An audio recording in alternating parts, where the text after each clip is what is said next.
He was one of the people, or the leading person, who elucidated the genetic structure of retroviruses, basically wrote the textbook on retroviruses.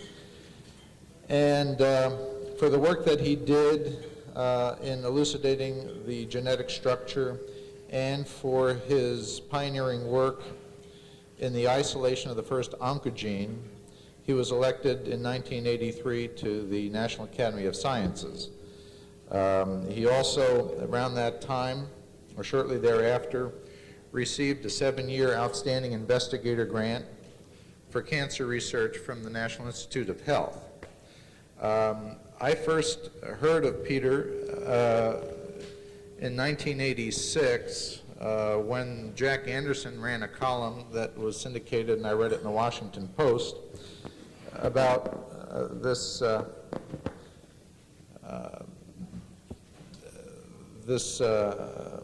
I guess renegade, I forget what the term they was, but Peter Duesberg said back in '86 that the HIV virus theory on the causation of AIDS did not seem to stand up to scientific scrutiny. And with his background and credentials,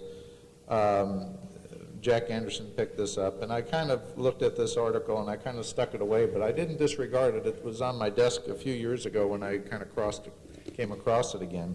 And then I read some interviews that he did in the London Times and some journals.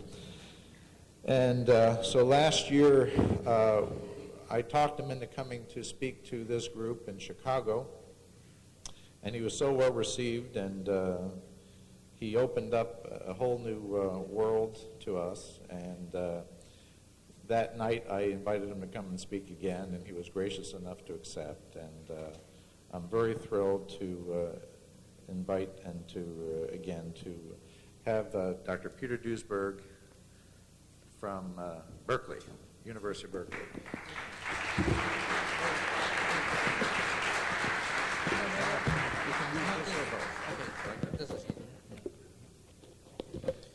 Okay. I thank Richard Fisher and the Academy for having me over once more, talking on AIDS. Science is the pursuit to match facts with theory. AIDS science, which is what I'm going to talk about tonight,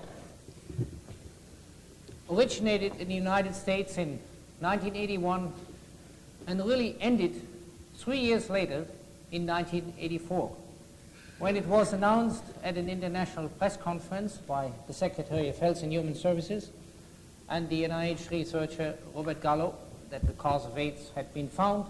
It was a retrovirus that is sexually transmitted, and from now on, AIDS was no longer a science, but was just a field in which to advance the prevailing hypothesis or dogma that became, in fact, a national and is now an international ideology, that AIDS is an infectious disease caused by this virus, HIV. During its brief time, its brief 3-year period as a scientific problem, AIDS was in fact believed by or interpreted in terms of two competing hypotheses. Independent researchers as well as the CDC originally proposed that AIDS was not an infectious disease.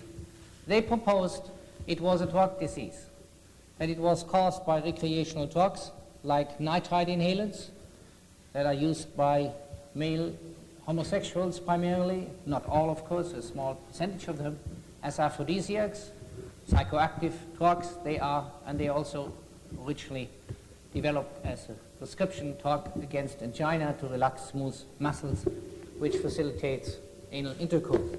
It has in fact become the token of gay liberation, the nitrite inhalants and other drugs with similar effects. These and cocaine as a cause of AIDS were the original hypothesis. They were called euphemistically the lifestyle hypothesis of AIDS. And it was not just a few odd researchers. That was published in The Lancet, in the New England Journal. The Centers for Disease Control, the acting HIV researcher now, or director of HIV research, Jaffe, was a proponent, or at least a student of this hypothesis. At the same time, infectious theories were advanced. it was proposed that AIDS was caused by viruses like cytomegalovirus, which was found in most AIDS patients. The correlations were made just like now with HIV. It was proposed by some that AIDS was a form of syphilis, that it was essentially a venereal disease, a re-emergence of a variant syphilis strain, like they now talk about tuberculosis strains. It was proposed by some that it was hepatitis virus in disguise that would have re-emerged and altered. And then in 82 and 83, Gallo checked in with human T-cell leukemia virus as a cause of AIDS. That was published in many papers in Science in 1983. In the same year also, Montagnier published a paper in which he proposed that another retrovirus that is now accepted as the cause of AIDS, namely HIV, was the cause of AIDS. Now, the HIV hypothesis triumphed over the non-infectious theories and even the competing infectious theories for two probable reasons very fast. The first one was, after decades of basic research in the war on cancer, thousands of virologists, specifically retrovirologists, came home empty-handed from that war and were about to close their labs. And you're looking at one of them right now. I'm one of those veterans in the war on cancer, pursuing the hypothesis that viruses were the cause of cancer. We possibly should have known better, you may say now, and you could say the same thing to AIDS research. We should have realized that human cancer is basically not an infectious disease, it's not contagious. And that's the first thing you would predict. If a virus were a primary cause of cancer, it would be a contagious disease. We got around this with a lot of effort by postulating something that has now been commonly accepted, that viruses are very, very, very slow. It takes them years, in fact decades, to make up their mind whether they cause a disease or not. The invention of slow viruses was the key for the survival of virologists. They were about to die out in the 60s when Carlton Gajdusek won the Nobel Prize for slow viruses. By the way, viruses that have never been found. But he got the Nobel Prize anyway for these slow viruses that would cause Alzheimer's, Kuru, Creutzfeldt-Jakob, and multiple sclerosis. None of these viruses materialized, but the Nobel Prize did materialize. And the concept of the slow viruses also materialized. And now it is commonly accepted that you can get infected by a virus today at some party, tonight for example, and 10 years later you will get diarrhea. And that is because you have been infected by an AIDS virus through a sexual contact that's going to occur in an hour from now when you had your second drink. And then, HIV can cause diarrhea because that's one of the 30 AIDS-defining diseases, and that's because you didn't pay attention for 1 minute tonight. So that concept has been sold when viruses theories were running out of gas to some degree. So here were thousands, literally thousands of virologists, Duesberg, Gallo, Baltimore, Bishop, Ramos, Robin Weiss, Wolberding, Jay Levy, Anthony Fauci, you name them, all AIDS researchers now who were chasing viruses as causes of cancer. And they had failed. Nothing better could have happened to them than finding a retrovirus that was clinically relevant at last. Now the cans would be coming back into their laboratories again. Their life their investments, scientific and other investments, would have paid off handsomely. Their work would have finally made some sense clinically, and they were ready to accept HIV as the cause of AIDS with open arms. And the second reason why the HIV hypothesis became or was so popular from the very beginning is that scientists and healthcare workers and journalists are all full of good intentions, like most of us people that I know, of course. The last thing they would like to be is to be reckless or careless or overlook something that would affect their fellow citizens. So if a new epidemic or new disease comes along and there are hypotheses proposing infectious or non-infectious causes, they would always go for the infectious cause because the infectious cause would make the disease much more dangerous, much more harder to control. It could possibly spread into the general population or explode, as they used to say, General Cook, Anthony Fauci, the CDC. It was going to explode into the general population. And these innocent people have to be protected. And that, instead, So that justifies fast and unreflective measures. We need money immediately, we need condoms immediately, we need AZT immediately. We bypass even the FDA. In the middle of this country, we approved a chain terminator of DNA synthesis as a drug. We have problems with mercury, which is by comparison a harmless toxin, or with a chelating agent. AZT was designed 30 years ago to kill human cells for chemotherapy. That was approved in 9 months as a drug that you can now prescribe for dandruff, because once it's approved by the FDA, anybody can prescribe it. You can give AZT for dandruff and you will not end up in jail. It is not called malpractice. So when you have a choice between infectious and non-infectious, presumably people, quote, responsible people always come out on the side of caution and say it could be infectious, therefore we have to advance the infectious theory, and if you question it, you are irresponsible, you are homophobe, you're communist, or you're fascist, whatever your favorite labels are for those who insist. We have to look at other theories as well. So a drug disease, they reasoned, would remain controllable. It would remain linked to not innocent people, those who are already using drugs, and we don't have to worry about those so much anyway. So these are the reasons why the HIV hypothesis won, and there are other commercial reasons. We can touch on those as well. And let's have a quick look first. What did it actually say? We don't even need to have the lights off on this. I think these slides are clear enough, and if you do, maybe you can turn this mega thing here off a little bit. That's enough. This one big one, if that is possible, I don't know. But wait a minute, let me see. This is, I have it probably on the next slide then. Oh, or did we skip one? Can I go back? There was one slide at the beginning that maybe it dropped out. If it didn't, here it is, yes. Okay, this is what really the HIV hypothesis says. That's Gallo's hypothesis, if you want so. And now the Centers for Disease hypothesis. It says 1 out of 30 previously known diseases. They do not claim any of the AIDS diseases is new. Dementia isn't new, pneumonia isn't new, Kaposi isn't new, diarrhea isn't new, tuberculosis isn't new. None of these are new diseases. But if they occur in the presence of antibody against HIV, which is considered a marker for the presence of HIV, then you have AIDS. If they occur in the absence of it, then you have the disease by the old name. So, for example, tuberculosis in the presence of HIV is an AIDS disease. In the absence of HIV, it's the same thing that Robert Koch diagnosed 100 years ago. So there's not much to be published on that these days. But in the presence of HIV, it's an AIDS case. Dementia in the presence of HIV is AIDS. Dementia in the absence of HIV is just being stupid, essentially. It's nothing new. And that sounds funny, but it really isn't.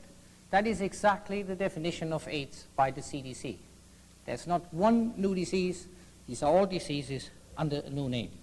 And what is the basis for this hypothesis? The only proof from the very beginning, and the only proof, so-called proof, 10 years later, 100,000 papers on HIV later, 100,000 papers, and $22 billion by the US taxpayer alone later, is still the same as in the beginning, that antibodies against this virus, not even the virus itself, are found in many AIDS patients.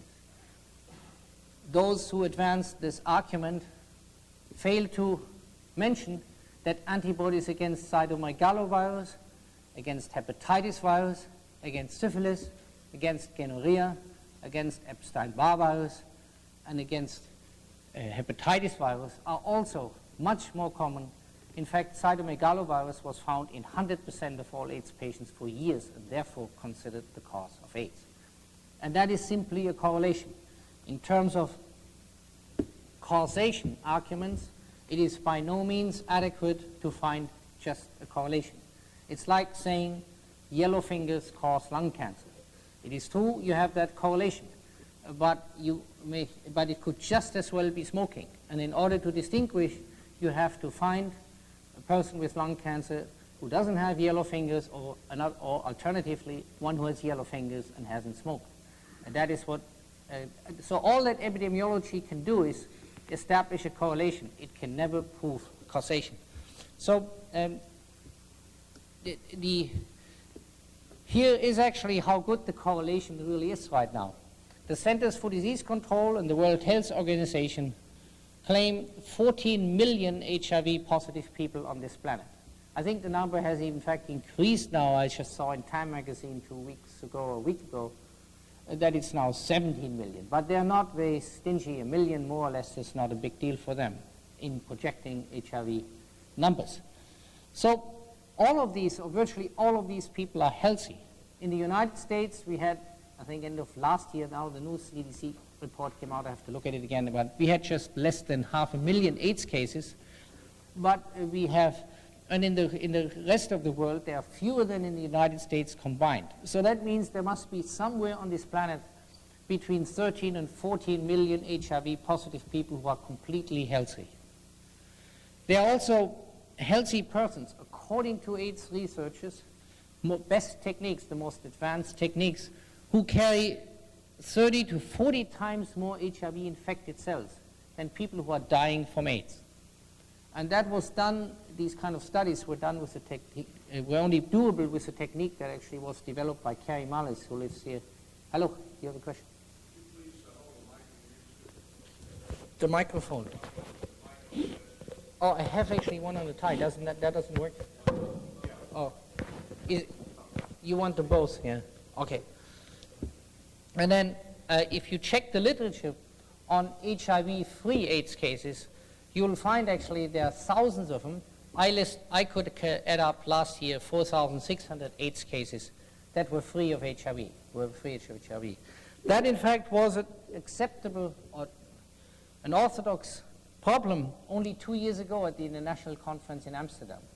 But subsequently, that has been done away with by coining a new word for HIV-free AIDS cases. Because if AIDS could really occur without HIV, even the least sophisticated non-scientists would ask the question, wonder whether HIV is indeed the cause of AIDS, if it occurs in its absence. So what they did instead, they coined a new word for it. They call these people now as suffering from idiopathic CD4 lymphocytopenia, a word that comes over your lips quite easily and is readily cited in the professional and non-professional literature. In other words, since that word was coined for HIV-free AIDS cases, you have never seen it in the literature again. And I mean, for most scientists, that makes a lot of sense, because if you insist on publishing an AIDS case in the absence of HIV, your funding will no longer be renewed. You will no longer be invited to a meeting, and in fact, you will have a very hard time publishing such a paper in the professional literature. At least I can give you some examples of how difficult that is. So now how do I get the lights back? Is that something I can do here, or you do it here? So what did the HIV hypothesis that claimed, that rested only on this correlation, and that's, as I pointed out, not such a good correlation. We had millions of people with HIV and no AIDS. We have thousands of people with AIDS and no HIV. We have people who have much more HIV in their body who are healthy than others who are suffering from AIDS. What did that hypothesis promise? Well, the first promise that was made by General Koch, Margaret Heckler, and Gallo is that within 2 years we're going to have a vaccine and AIDS will be over. That made a lot of sense, because for centuries we had been able to achieve exactly this with virtually all other viral diseases. It started 200 years ago when Edward Jenner came up with the Jennerian vaccination, the smallpox vaccine against the pox virus. And the last triumph in that regard was the last major epidemic in the Western world, infectious epidemic, the polio epidemic in the 50s, which ended with the development of the Salk and Sabin vaccines, which essentially finished that epidemic. So we have done brilliantly against viral diseases with vaccines for 200 years, but not in the last 10 years with $22 billion and 100,000 papers and hundreds of thousands of scientists studying this deadly virus. I mean, just in Yokohama, again, there were 10,000, one for every nucleotide in HIV. And there are at least 90%, at most 10% of those who study the virus are staying at home Nobody has been able to do what Edward Jenner did 200 years ago, Salk and Sabin did 30 years ago, or other virologists and immunologists have done easily or relatively easily 50, 60, 70 years ago. That we cannot do now in the technologically most advanced nation or world that we have ever lived in. We also promised prevention based on safe sex and clean needles. Now that program has cost billions of dollars. Everybody now is wearing condoms, 2 or 3 or 4 sometimes, and using the cleanest needles to inject cocaine that was bought over the border in Tijuana. But still, AIDS continues to spread. How come have we been unable, with all these huge investments, to come up with a drug that works against AIDS? All we have is AZT, a drug developed 30 years ago, before HIV was discovered, just to kill human cells, and that's what it does exceedingly well. Kimberly Begalis died on AZT. Randy Shills, the author of the famous book The Band Played On, just died on AZT. Rudolf Nureyev, the famous dancer, wasted away on AZT. And Arthur Ashe, last year, also wasted away on AZT. Of course, it's HIV that is blamed for their death, but symptoms are very predictably clear. When you give somebody AZT, within weeks they typically need blood transfusions for anemia, because even in the most advanced scientific environment you cannot live without oxygen and red cells, so you need a blood transfusion to make up for this. You can live without B cells and T cells if you pump them up with antibiotics and other chemicals. You can keep them alive in blood transfusions, but without oxygen things get very difficult, so people need blood transfusions. They lose weight, they lose their hair, they can't eat because the intestines are ruined with the chemotherapy, and that's the typical cause of an AZT patient, dying, of course, from AIDS. And that is exactly what was diagnosed in Randy Shills, in Arthur Ashe, in Kimberly Begalis, in Rudolf Nureyev, in Ryan White, and in many others who died while treated with the drug AZT. And in fact, even the orthodoxy has now come around to say that AZT does not cure AIDS and does not even prolong life. But it's said in some way, in some fashion I have yet to understand clearly, to improve the quality of life while you're on your way to the cemetery. So, I mean, while you're still alive. I don't know how that is, but somehow they say that. Yes. Now, so the HIV, what I'm saying here is we have more and more questions. None of them can be answered by the HIV hypothesis. Among them, why is it that homosexuals have different AIDS diseases from IV drug users and hemophilia? So Kaposi sarcoma, for example, is almost never diagnosed in anybody but male homosexuals. But tuberculosis is more commonly found in IV drug users, and hemophiliacs have no other AIDS diseases but pneumonia and candidiasis. These are very typical group-specific AIDS differences which would never be expected if they all had a common cause, namely HIV. So what I'm saying now is the virus hypothesis has failed completely in terms of producing public health benefits, or in terms of producing a vaccine or anything else. Now, this is not automatically the death of a hypothesis in science. We have a number of hypotheses which are correct, but still unproductive. We know that hemophilia is a genetic disease, and we can predict the cause of a victim of that gene, of a carrier of that gene, but we still cannot cure it. The same thing is true for sickle cell anemia, the same thing is true for heart disease, and for many others where we have good theories, or even cancer, we can say it's mutationally driven, but we can't help it and can't cure it.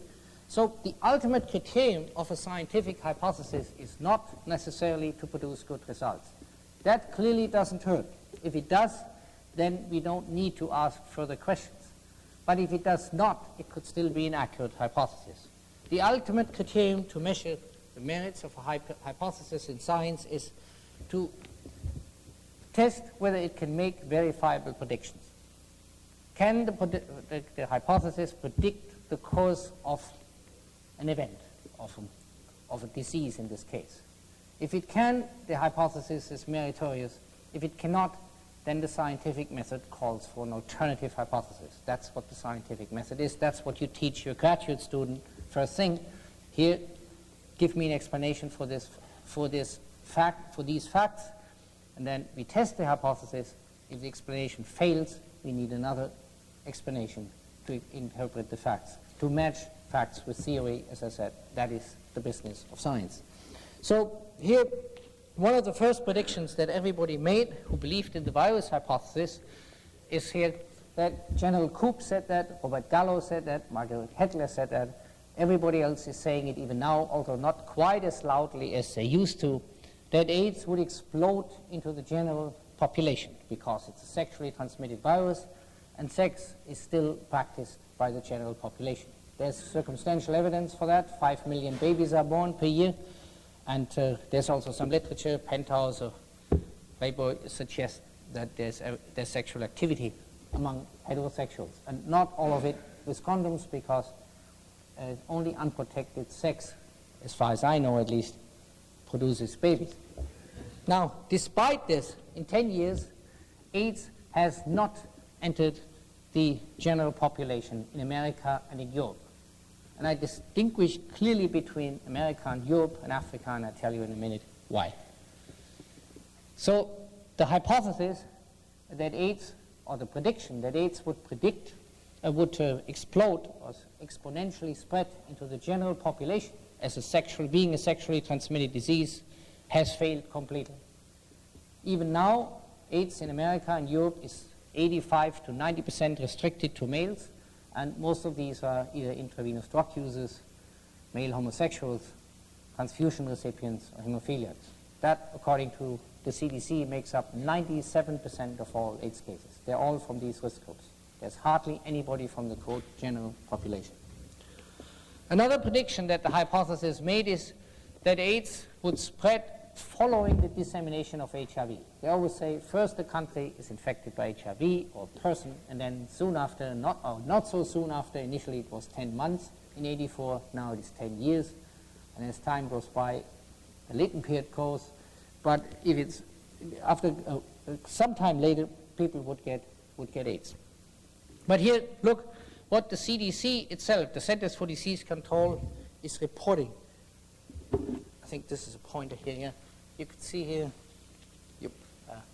here this is CDC numbers.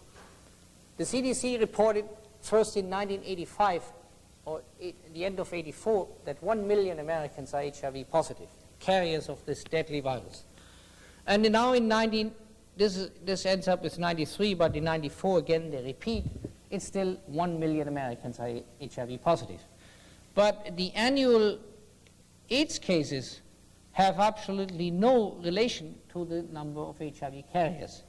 In 1980, okay, we knew about AIDS before we knew about HIV. There were a couple of dozen per year, then it was a couple of hundred, and now it's in the order of 50 or over 50, 60,000 AIDS cases per year, always from the same reservoir of 1 million HIV positive people. The spread of HIV did not predict the spread of AIDS in this country. That prediction also failed completely.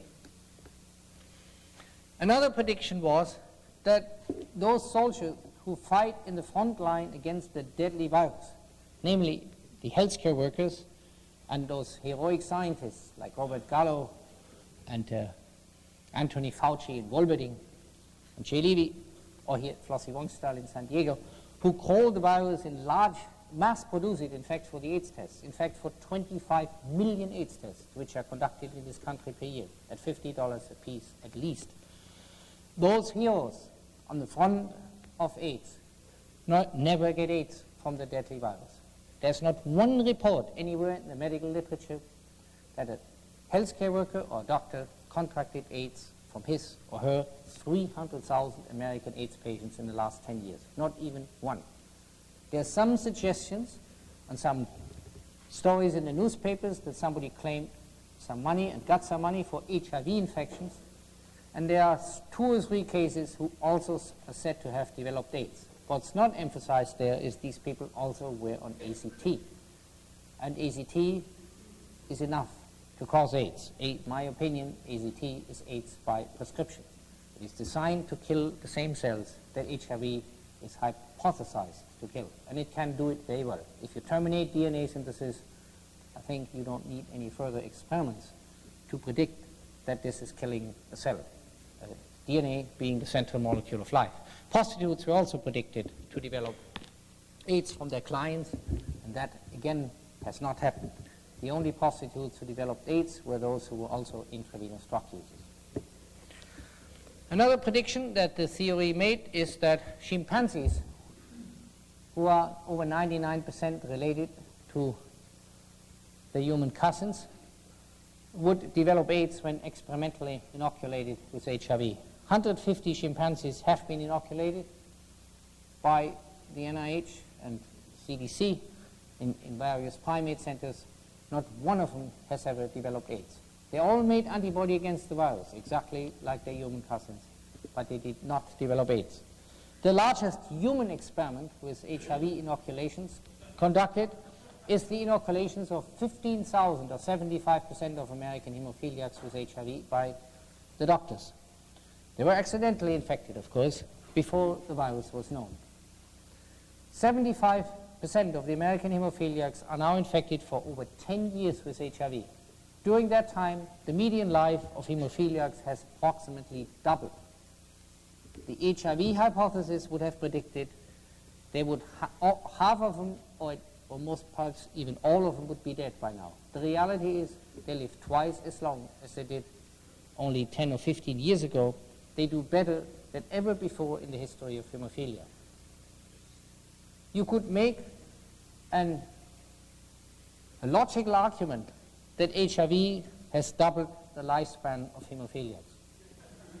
And I'm not the only one who has made that. In fact, the medical establishment is making, the HIV establishment is making it too. They published in The Lancet recently, Phillips et al., that the latent period of HIV in hemophiliacs is at least 20 years, when it is 10 years in people who have no congenital deficiencies, like male homosexuals and IV drug users.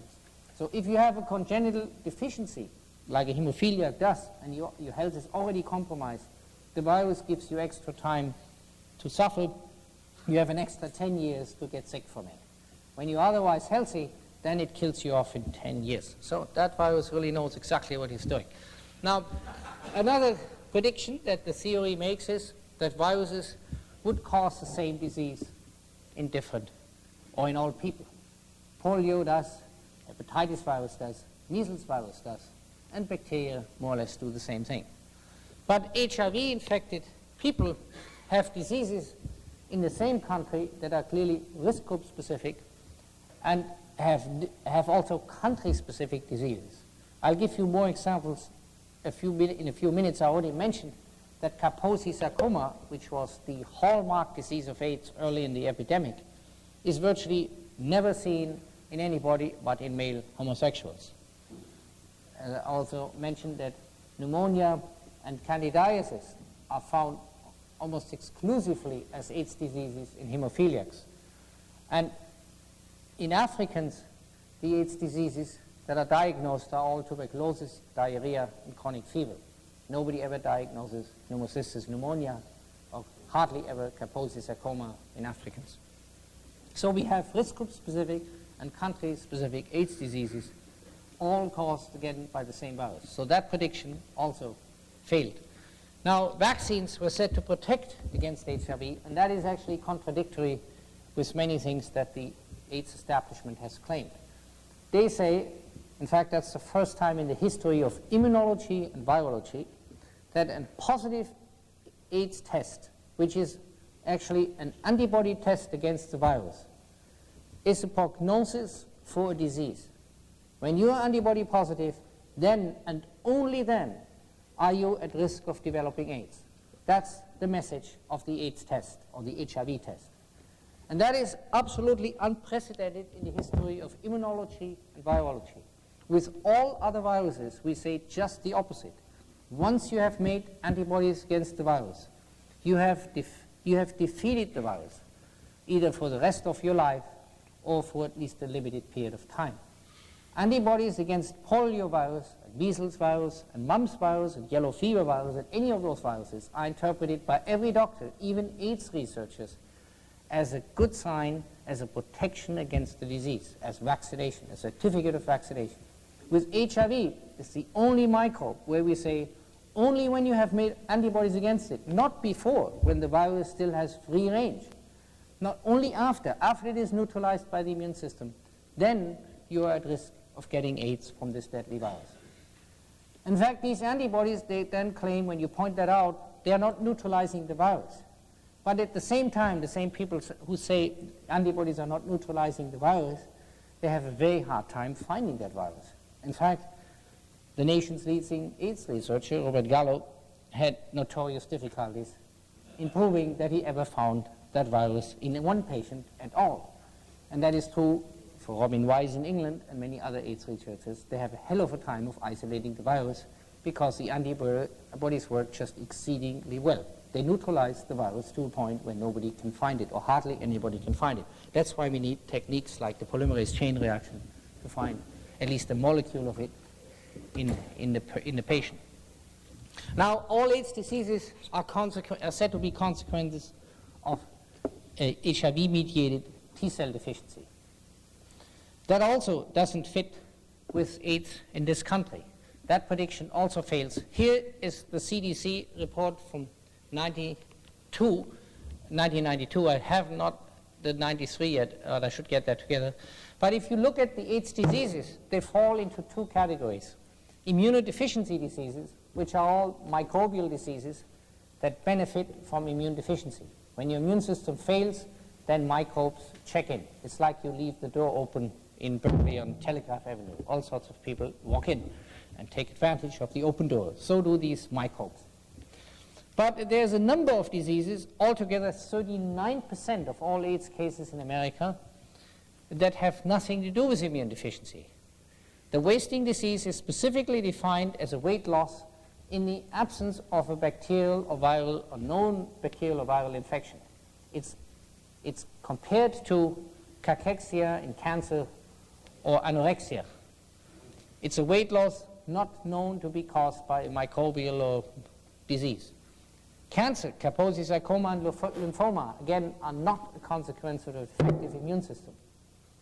The immune surveillance hypothesis has in fact been laid to rest with the advent of nude mice. These are congenital AIDS patients, mice without T cells, and their incidence of tumors is the same as of other laboratory mice. Dementia also is not a consequence of a defective immune system. So altogether, 39% of the American AIDS diseases cannot be explained by immunodeficiency or HIV killing T cells in whatever fashion whatsoever. In fact, the T cell killing hypothesis is also in trouble, because what people who claim that HIV is killing T cells are not advertising is that they mass produce the virus in T cells, in immortal T cells growing indefinitely. The same T cells that were originally infected by Gallo in 1984 to produce HIV for the antibody test are still producing that same virus. The same cells are still growing. They're dividing and dividing and dividing. Just like all other retroviruses infected cells, they do not die from retroviruses. The hallmark of retroviruses, the retroviral strategy of replication is not to kill the infected cell. That is exactly the reason why they were considered potential cancer viruses for all these years, and still are in some limited cases. Actually, there are cancer viruses in some animals, but only under very rare circumstances, because they do not kill cells. A virus, the majority of viruses kill their cells. If the cell is dead, you can't get a cancer from it. But if the cell continues to live, then maybe you could. So that hypothesis, that prediction also failed. Now, as you know, the Safe Sex Clean Needle programs have not been able to stop the spread of AIDS. You could, of course, argue AIDS would have spread even further, but that's a hypothesis on a hypothesis, and so far the prediction that it would stop it has not been confirmed in any particular way. And all the HIV-positive people, I already pointed out that there are thousands of HIV-free AIDS cases that have now been renamed idiopathic CD4 lymphocytopenia patients, and therefore they have somehow disappeared. Now, so the failure to make valid predictions, as I pointed out, is in fact the hallmark of a flawed hypothesis. It doesn't produce anything, it can't make verifiable predictions. This hypothesis is a bad hypothesis. It looks like a flawed hypothesis. If we had open minds about AIDS, now would be the time to remember the scientific method, which calls for an alternative hypothesis if a prevailing hypothesis fails. Or to cite Albert Einstein, the important thing is not to stop question. We should ask this one question that was essentially pushed aside initially: is AIDS in fact an infectious disease? Now here again, like science, like the law, is using precedent to determine what's going on. Here, how do we distinguish an infectious disease from a non-infectious disease? All known infectious diseases, and there's no exception, are equally distributed between the sexes. Well, except if you had one, let's say a foreskin sarcoma, that obviously wouldn't be equally distributed between the sexes. But there is no such virus or bacterium known at this point. Venereal diseases cause, of course, the diseases on different organs, that is true, but there's none that is restricted only to one gender at this point. For 10 years now, American and European AIDS has been 90% and 86% male. So the AIDS doesn't fit the criterion of equal distribution between the genders. If it were an infectious disease, it would miss it by a tremendous margin. To be so far from 50% is, epidemiologically spoken, with these large numbers and huge populations, absolutely unheard of. It is a difference like day and night. It's not like 53% and 49 or 57 or 51 or something. We're talking about 90%. There's nothing anywhere near it as an infectious disease. I mean, it's like saying men dying in war, more like 90% male and 10% females, and saying this is due to an infectious disease, contaminating bullets, for example. And that's essentially what we are doing in this case with HIV and AIDS. And I tell you what the bullets are in a minute, in my opinion. Another argument for a feature of an infectious disease is that the causative microbe is abundant and active in the target tissue.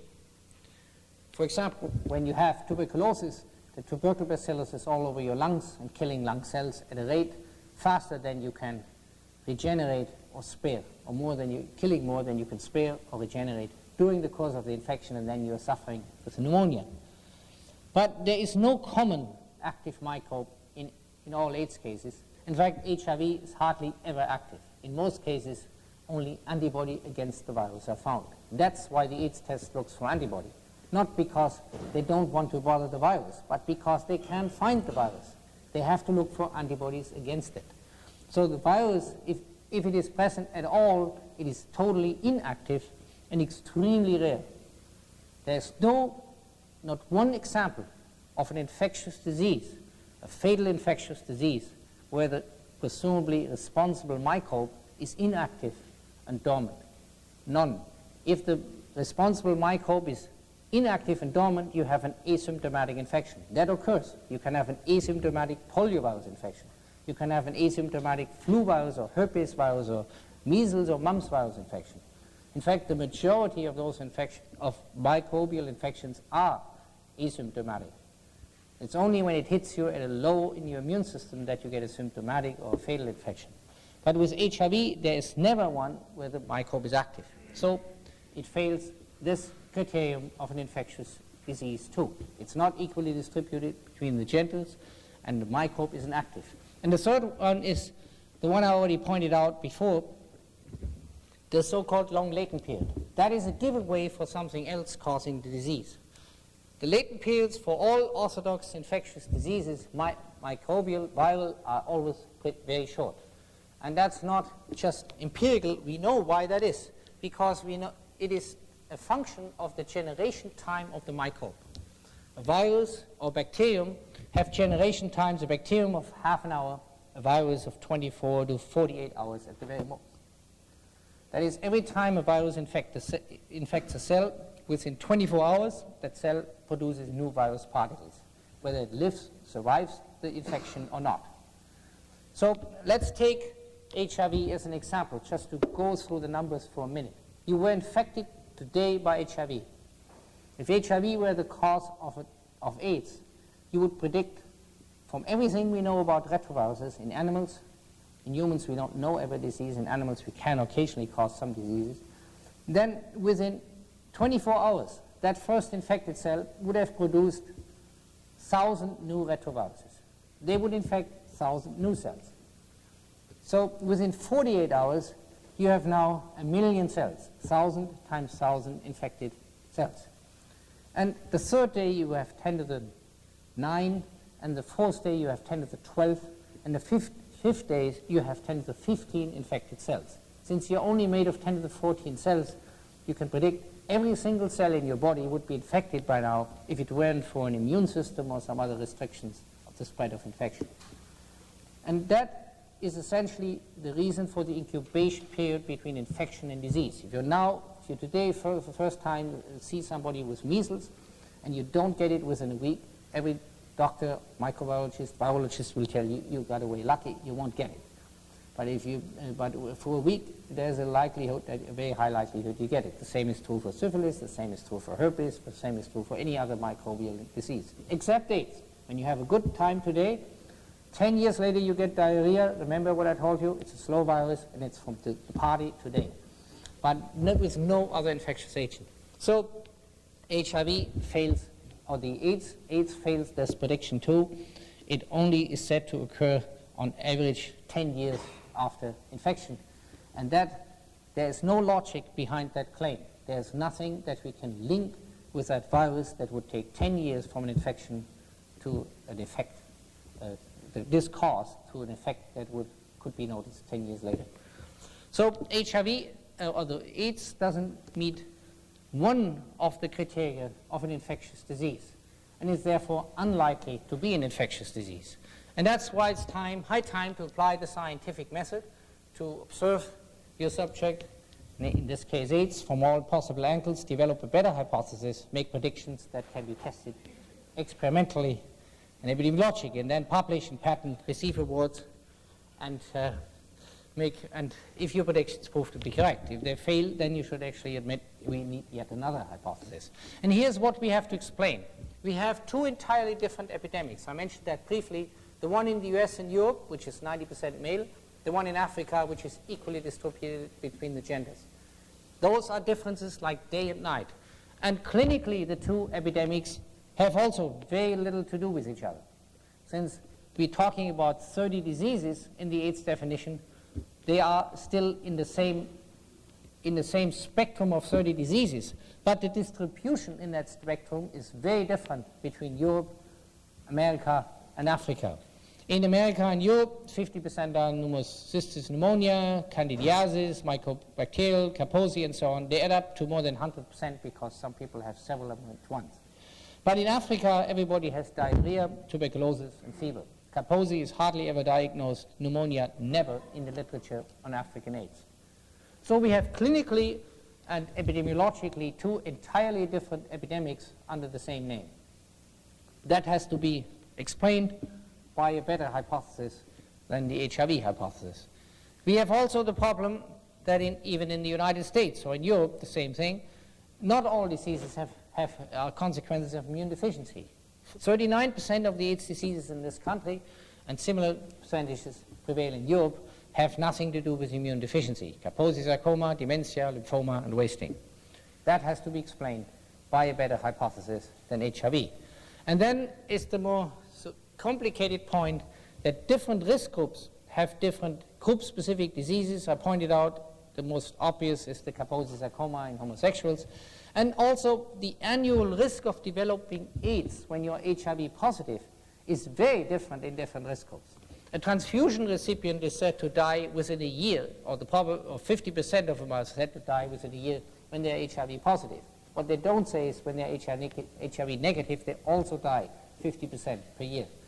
An American or European transfusion recipients average 50% of them die a year after receiving the transfusion. Not because the transfusion is bad, but because the problems that necessitate the transfusion are serious. the typical American or European transfusion recipient has a serious cancer, a bypass operation, is 70 years old or something like that, and therefore the odds of surviving it are not that good. It has nothing to do with HIV. So nevertheless, the annual risks are very different. For transfusion recipients, 50%. For male homosexuals, 5%. For hemophiliacs, as I pointed out, they live longer with HIV. It's only 1 or 2% per year. And for Africans, look at that. They do better with HIV than anybody else in the world because they have so many HIV positives compared to relatively few AIDS cases. So they do literally 100 times better than some Americans, or at least 10 or 15 times better than the average American on HIV. So the first thing you can learn from that slide is if you're HIV positive, go to Africa, and your odds of getting AIDS are 10 times lower just for moving there. So that's good news, isn't it?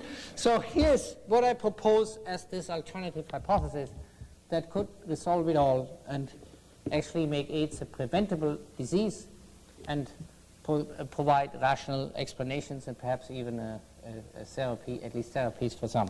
I would postulate, in fact, I pointed out that this was the original AIDS hypothesis. I'm just rediscovering what even the CDC has said only 10 years ago, before the birth of Robert Gallo, that is, before 1984. The drug hypothesis postulates that AIDS in the US and Europe is caused by the long-term consumption of recreational drugs and ACT. Very much like cigarette smoking causes lung cancer and emphysema, or drinking schnapps causes liver cirrhosis. You don't get liver cirrhosis from one bottle of schnapps, you don't get lung cancer from a cigarette, but if you do it for 10 or 20 years, then the odds are going up. And it's the same with the recreational drugs.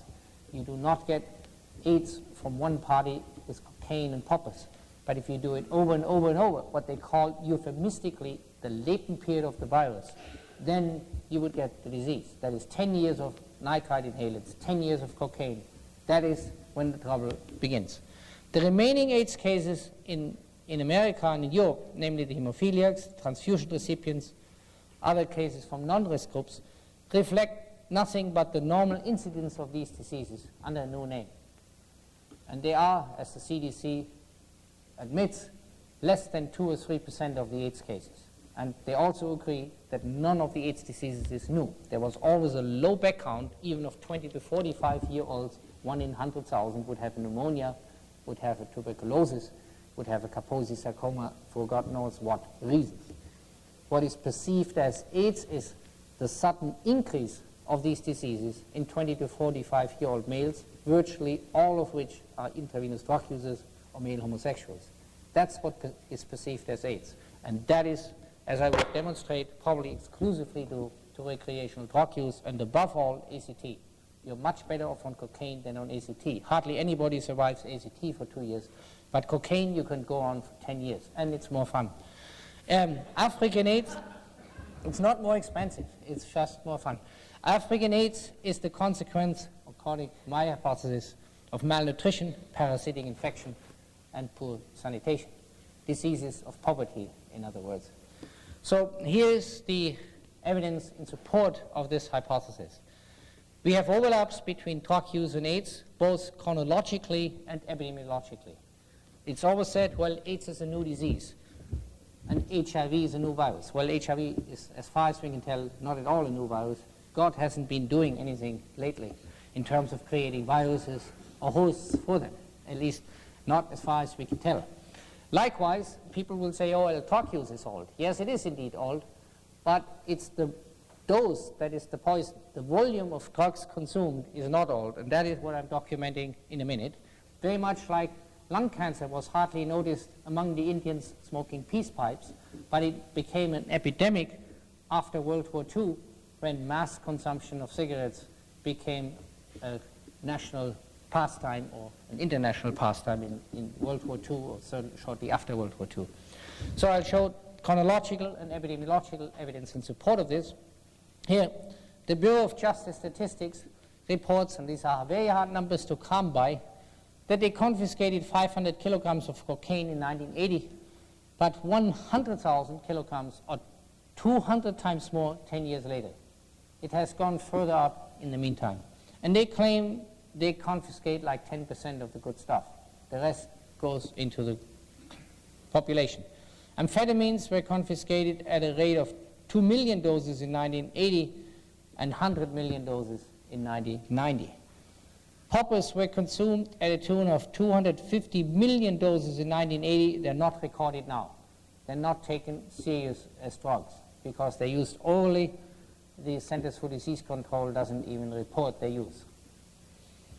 Cocaine users were listed as 8 million regular cocaine users in 1991. And as I said, these numbers are very sketchy and they're hard to come by. They're not published in Science or in Nature or in the New England Journal of Medicine. Drugs are treated only like a criminal problem in this country, not like a health problem. Very much like homosexuality was addressed 20 or 30 years ago, was a criminal problem. Had nothing to do with your health or your human, it was not a human problem, it was just a criminal problem. And so we react to drugs right now. It's politically incorrect and it's against the law, but it's not against your health. In fact, the leading AIDS researchers, the Surgeon General recommends use a clean needle and condom when you inject drugs, illegal drugs. We are not cops. They say we are interested in your health, and if you use a clean needle and wear a condom, you're fine. You can do what you want. That's what they say. That's the message that the medical orthodoxy now hands out to the drug user or to the American population. Now, these are figures that came out from the U.S. Department of Health and Human Services just this spring. There was an increase during the last year of methamphetamines. Those are popular now, of 61%, PCP 45%. You can see an annual increase of roughly 10% during the last year, roughly on the same scale as before. And look at this. Remember I showed you at the beginning the slide. Here's the dissemination of HIV, and nothing happens. It has been totally constant. In fact, that is an argument against the claim that HIV was new. A new microbe would in fact spread like this. If you introduce a new infectious agent into a population, you get an exponential spread. That is called Farr's law. It was an Englishman in the 19th century who described the spread and appearance of cholera epidemics in England and observed that they explode first, people die out or become resistant, and then they disappear again. But not like this. If something is as steady as HIV in the American population for 10 years now, 1 million, then you can be sure it's something that has been long established, an unchanging percentage. It's an old microbe in America. But look at this here. If you now correlate the incidence of AIDS with the cocaine consumption or cocaine-related hospital emergencies, you can see a much better match between those numbers and AIDS. So there's a chronological correlation in the use of cocaine consumption, the increase of cocaine consumption correlating with the increase of AIDS. Very much like the increase of lung cancer and emphysema after World War II with the exponential increase in cigarettes during that time. And here, who is using these drugs? And I'm pointing out that most of these are in fact exactly the AIDS risk groups. The Centers for Disease Control for once comes in handy. They report that 30% of all American AIDS cases are intravenous drug users. That is a euphemism for saying that they have injected street drugs for 10 years. That's accepted as the latent period of the virus. That's 30%. Now the largest risk groups now and ever since we know AIDS is still male homosexuals. 60% of those, and I'll show a document in a minute. Those gays who are at risk for AIDS is not your average American homosexual, male or female, but it's those who have many sexual contacts, sometimes thousands, and that's achieved with recreational drugs like the nitrite inhalers, and I document that in a minute. And here's a large reservoir of future AIDS patients and current AIDS patients. 175,000 or 50,000 in this country and over 200 in the world take every 6 hours AZT as an antiviral drug. That is a huge reservoir of future AIDS patients. It's impossible to live on AZT. You cannot terminate your DNA and continue and expect to live. The two are rather incompatible with each other. Now, here is documentation for recreational drug use among male homosexuals. This is from the Centers for Disease Control, Jaffe, 1983, the last year of free AIDS research. Then came the virus hypothesis, and the books were closed on alternative hypotheses.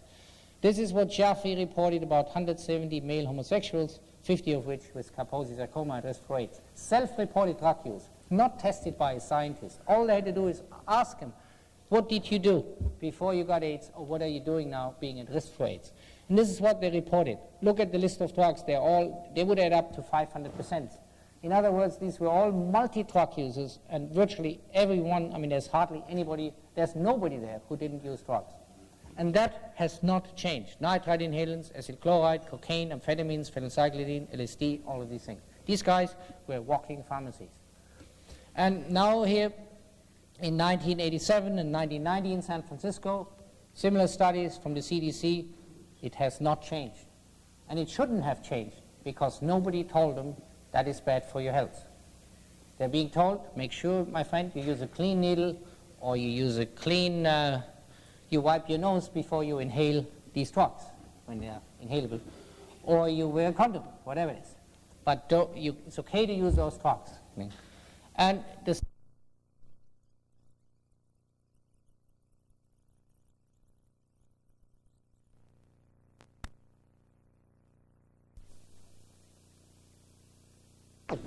or you wear